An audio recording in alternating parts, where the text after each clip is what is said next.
What is up, you guys, and welcome back to my YouTube channel. Yes, I am MLB Chatterbox, aka Christian Corey, your host, and you see the title and the thumbnail. What are we going to talk about today? Well, you can read it, you can see it. It's the fan effect. Now, what is the fan effect? Well, first of all, I would just like to say that I did not solely come up with this idea. I saw it on MLB Network a couple days ago. The boys at MLB Network came up with this, and I thought this is a great topic to talk about on my YouTube channel. So that's what we're going to do today. We're going to talk about the fan effect. Now, what is the fan effect? Well, it's exactly what it sounds. It's the fan effect. It's how fans affect each and every game in Major League Baseball. Now we all know that fans in sports, any sport, whatever it is, football, basketball, hockey, soccer, whatever, fans are a major factor in games. But now, here in 2020, there will be no fans for the Major League Baseball season, and I'm dubbing it the name the 2020 fan effect. So yeah, the 2020 fan effect. What is the 2020 fan effect? Well, it's how the absence of fans are going to affect the game. Now, we all know the crowd noise, that's a big factor in it. But how does crowd noise really affect the game? I mean, the crowd noise will geek up the players, the fans will cheer for the home team and they'll boo for the visiting team, you know. In New York, you know, fans get crazy, you know, fans are just bonkers. Some of these stadiums, like fans in New York and Boston, Atlanta, even LA, I hear are like on another level. And but now there's no fans. Now, not just the fans, how they affect the players when it comes to, you know, heckling and calling names and you know, cheering for them and booing for them and all that stuff. How is it going to affect the strategy of the game? Because I know this is what they talked about. So, how fans affect the strategy of teams. So, what they talked about and what example they used was mound visits. So, okay, let's say, now not every game is like this, because some games there's no fans there. Let's say it's a Padres game or it's this Mariners game. I'm sorry, you guys, but sorry, Padres and Mariners fans, but I'm just using it as an example. Sometimes not all games are packed to the brim and there's you know, there's an eruption. Not all games are like that. So, but my point is that some of these games, but not, you know, most games in reality, like I said, not all games are like that in the regular season. Not all games are packed. But now there will be no games packed. Whether you're going to a Padres game and it's late September and they're 20 games out, or you're going to a New York Yankees game about to clinch the division, or they're going to play in the playoffs. There will be no fans. There will be no fan effect. So what is the fan effect? Well, as the example, like I said on MLB Network, they used was, let's say it's top of the ninth inning. Okay, just for the sake of this discussion, I'm using this scenario. It's top of the ninth inning. Bases are loaded. There's 2 outs, whatever. And the pitching coach goes out to the mound. And the guy's got to close it out. And he says, all right, you know, let's say the guy name's Johnson. All right, Johnson, this guy up at the plate, let's say it's whatever, Anthony Rizzo, whatever. You know, Rizzo, you know, eliminate the changeup. Your changeup's not working today. Eliminate the changeup. He'll go up to the mound. He'll talk over his glove or something, or he'll cover his mouth. But they don't really need to do that because it's so loud. And he'll say to him, you know, eliminate the changeup. You know, get on top of that curveball, kid. Pump in that fastball. You'll be fine. He'll slap him on the butt and he'll go away. Right? That's how it works. Okay? And usually the other team can't hear what he's saying because it's so loud. It's electric. Baseball in a game can be electric, especially in the playoffs.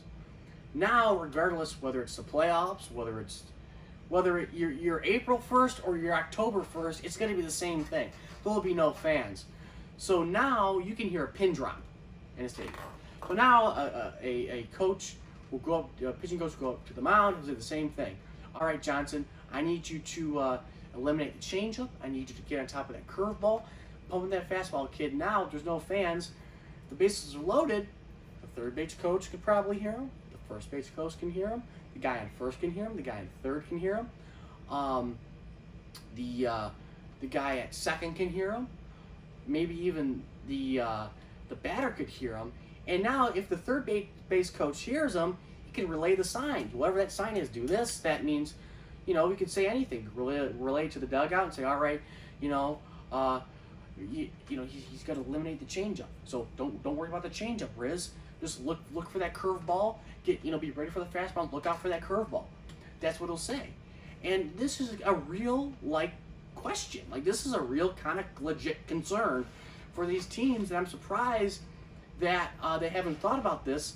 And it's a legitimate concern for these teams. And I know the Astros, they'll steal signs anyways.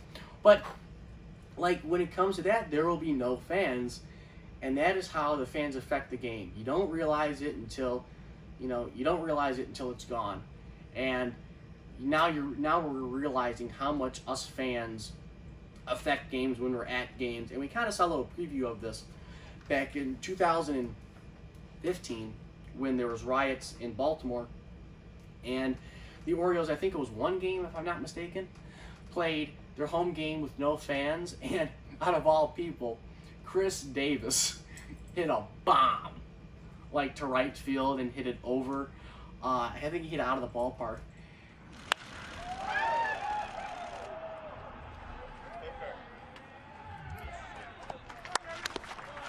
And you could just hear it, hit the brick out there in right field. I think it even hit that building out there. I don't remember the name, forgive me. I forgot the name of that building out there. But I think it hit that building, and you could just hear it. You could hear his cleats. You could hear, I remember he's coming around first, and he was waving to no one, being sarcastic, but whatever. You could hear the cleats. You could hear the crack of the bat was just echoed throughout the whole stadium. It was just weird. It was on TV, and it was so weird. You could hear it. You could hear him cheer. You could hear the guys talk. You could hear the guys even chew gum. It was just so weird. But now there would be no fans, and that's going to be every single day. You're going to hear the big crack of the bat, and when there's make the pitching change, they got to be careful. They got to keep their signs close to their chest. They got to keep it close, keep it locked and tucked away, and be really, really quiet. So the guy at third, or the third base coach, or the guy at first, and the first base coach can't hear what you're saying, because this is a legitimate concern for teams. And I'm telling you, I think it will be a factor. And to tell you the truth, if teams do steal the signs this way, more power to them, because the Astros thing was unfair. Not everybody could do what the Astros did, but now everybody can do what not they suggest they would do, but what they could potentially do. Every team could do it. The Tigers could do it. The Astros could do it. It doesn't matter how good you are or how much analytics you got. If you have any sort of common sense, you will do this. And this is a big factor, and this is how fans truly affect the game. The crowd noise. There's no crowd noise. Everything's at play. You can hear everything, and that's including signs, talking to the pitcher, the pitching coach. So that's interesting of how the absence of fans will truly affect the game in more ways than what we ever thought before. That's really, really interesting. And the second thing I wanted to get to today was the Toronto Blue Jays situation. The Toronto Blue Jays situation. Now, I did see a thing, or an article rather, where it said they could play in Buffalo. Now, if you saw my last video, I suggested they could play in the Rogers Center, and because the whole dilemma was that they would get fined $750,000 if they are seen outside of the stadium / hotel. And I thought, I don't care who you are, I don't care how much you make, that's ridiculous for what they're doing. That's just ridiculous. You guys already know that. I think it's ridiculous. It is totally ridiculous. But I thought that it was just a Toronto City fine. I thought that was just a warning from the city of Toronto. And my suggestion was use a hotel in Toronto as their hotel, visiting a hotel. My other suggestion was, I didn't think I mentioned it in the other video, was go play in Montreal. Why don't you just go play in Montreal? Because they played in Montreal before in the spring training games. They didn't do it this year because of COVID, but they played in Montreal. I thought it'd be great for baseball back in Montreal. They could play in Montreal if it was just a Toronto City thing. But of course, now we find out it's not.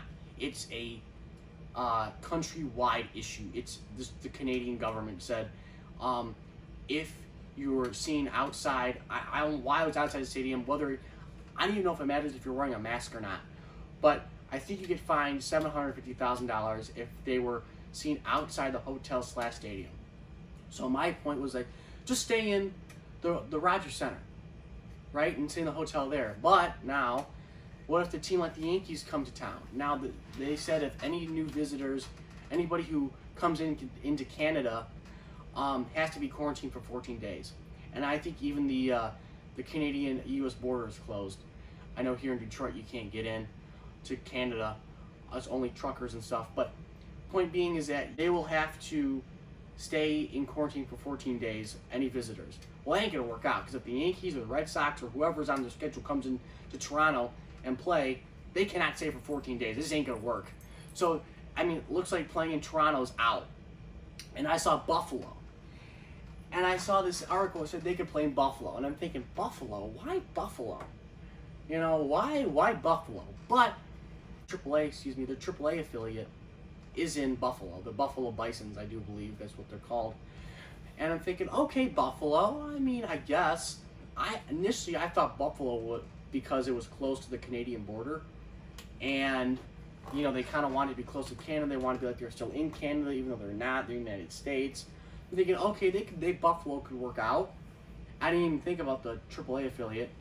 But again, I mean, does a AAA team have all the facilities that are needed? Do they have the big workout gyms and everything? Do they have the proper equipment for gyms and working out and the food stuff and all the necessities that these major league teams need and players need? And I'm thinking, well, fan capacity is not going to matter, because there's no fans in the stands anyways. There's no fans in the stands anyways. So why does seat capacity matter? So seat capacity is gone, so that don't matter.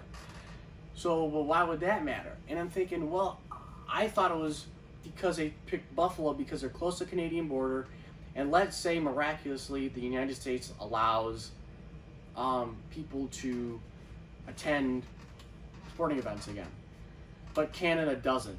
So then they're thinking probably, well, the Toronto fans could travel to Buffalo, watch a Blue Jays game, and then go back to Canada. Now, that's just my own thinking of, like, that could happen, but it's probably not going to happen. The other thing was their spring training facility in Dunedin, Florida. And that seems the most logical place, because they already got the workout facilities there. It's not like Buffalo, where there's probably don't have a lot of that stuff. They don't have all the workout facilities. They could play in Dunedin because they got all the workout facilities. They got the backfields. The seat capacity doesn't matter because there's no fans anyways. So that ain't going to be play a factor. So whether they play in Toronto or they play in Dunedin or they even play in Williamsport for that matter, it's not going to matter. The fan capacity and the seat capacity in any stadium is not going to matter. So they can play at a high school field. It's still not going to matter. So that doesn't matter. So I think Dunedin will work out for them.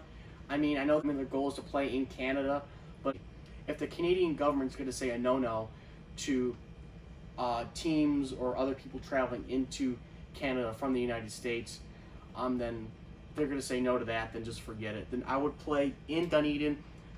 They got the facilities. They got everything they need there. And, yeah, I think Dunedin is the number one spot for the Blue Jays, or you just say, no, Blue Jays, sorry. You're not going to play in 2020. We're going to have, only like, 29 teams. That's fine, whatever. No, but that's not going to happen. But I think Dunedin works for them. Everything's there, facilities, working out, backfields. Like I said, seats don't matter. Seat capacity doesn't matter. It's a warm climate. I know it's outdoors and it's extremely hot and it might rain, but you know what? You got to bite the bullet in this situation. You know what? Whether you play in a dome or you play outside, what's the difference between the heat in Florida and the heat in Atlanta or Texas? I mean, I know Texas they both have indoor roofs now, but still, it's not going to matter. That's what I would do if I was the Blue Jays. So yeah, that's topic number 2. Now, topic number 3 of the day is going to be about the signing of Yasiel Puig. Now, I was pretty shocked that he finally got signed. Like, he's a good player, and I'm surprised not other teams didn't sign him, because I'm thinking, why didn't they sign him? I mean, so right now it's July. So if they played 162, I mean, would he still be a free agent by now? I mean, if they just played 162 and there's no COVID, would he even be in the major leagues? Would he even be signed by now? Would he be playing somewhere in the Dominican? Would he be playing somewhere in Mexico? Or would he be playing, would he get signed a minor league deal? Because he got signed a major league deal with the Braves for 1 year. And I'm not sure. I will try to look on Forbes to see if they mentioned the money yet. I didn't see the money. Maybe they mention the money now while I'm filming this, so if, don't get on me if the money was already reported and I didn't say it in this video because I'm filming it late afternoon. So, yeah, so I saw a 1 year deal. I don't know the amount of money yet, but yeah, it's a good deal for the Braves, good deal for Atlanta. Really, any team could have used him. I even talked to my buddy, who was like, yeah, which Tigers could have used him? Because he would have been great for the Tigers. I know the Tigers don't want to spend money, but who cares? Like, we need to hit some bombs. I mean, I guess he's not supposed to bring people in the seats anymore because he's not going to sell tickets because no one can sell tickets. So I guess that's not a factor. But, I mean, still, you'd like to have a little bit of pop in that lineup. But he's great for the Braves. On 1 year deal, I kind of suspected him getting a 1 year deal just because, he's been, he went to Cincinnati, he was okay. He went to Cleveland, he wasn't that good. He wasn't signed for so long. It was just like, wow, he's still not signed. But I'm really surprised that it took somebody this long to sign him. But he's a really good player. Has some pop in that bat. Him and Acuna will be interesting because, like I didn't really want him for the sake of the Tigers, just because me and my friend were talking about how him and Miguel they would not be a good fit. Like, he would probably get Miguel back on his drinking days, and as a Tigers fan, we don't want that. We do not want Miguel Cabrera back being an alcoholic. So, we don't want that. But yeah, so I think Yasiel Puig in Atlanta with the 1 year deal is great. That's all he was going to get. We'll see the money situation. Maybe I wouldn't sign him more for 10 mil. I mean, I don't know. 10 mil, 9 mil, 9.5, maybe max 11. I don't even know. I mean, if they go over 10 million, that's ridiculous. But that's what I think. That's all the news I got today. Yeah, so a little bit of recap. We got the fan effect, how fans affect games, or the absence of fans affect games. How the sign stealing, or how they will affect when a pitching coach goes out to the mound and talks to their pitcher. There'll be no more crowd noise. So that means there'll be more likely that fans or that teams could listen in to the coaches and what they're saying to their guys. And frankly, if they did that, it's fair play because anybody can do it. It's not just the Astros, how they stole their sign. Only they did it because they had advanced analytics and cameras and such. But I mean, if every team did it, I wouldn't care. Like, I mean, hey, more power to you. If everybody did it, it's fair play. If everybody's cheating, it's fair play. That's the way I look at it. If everybody's doing the same thing, it's fair. But if one team's doing it and no one else is doing it, then that's unfair. But I'd be okay with that. And fan effect and the Toronto Blue Jays, like I said, I think Dunedin's the best spot. Yes, it's hot, but there's no fans anyways. They can't play in Canada, so it looks like they're not going to play in Canada unless they come to an agreement with the city or the Canadian government. I think they're going to play in Dunedin. Yeah. And Yasiel Puig signing that 1 year deal, great for the Braves. Give them some pop in that lineup. And 1 year deal, great for Puig, I guess. But, better late than never. So, yeah, if you like this video, leave a thumbs up on it. Hit that sub button if you haven't already. Currently, I think I'm at 100 subscribers. I would really appreciate, let's get to 110, 115 by my next video. And ring the bell if you want to ring the bell too. Turn those post notifications on. And yep, go follow me at MLB Chatterbox on Instagram and Twitter for all updates. I will post on there a lot, all baseball stuff. I'm a little more active on Instagram than I am on Twitter because I don't have many followers on Twitter than I do on Instagram. But yeah, go hit that sub button, leave a like, ring the bell, go follow me on Instagram and Twitter, and I'll catch you later.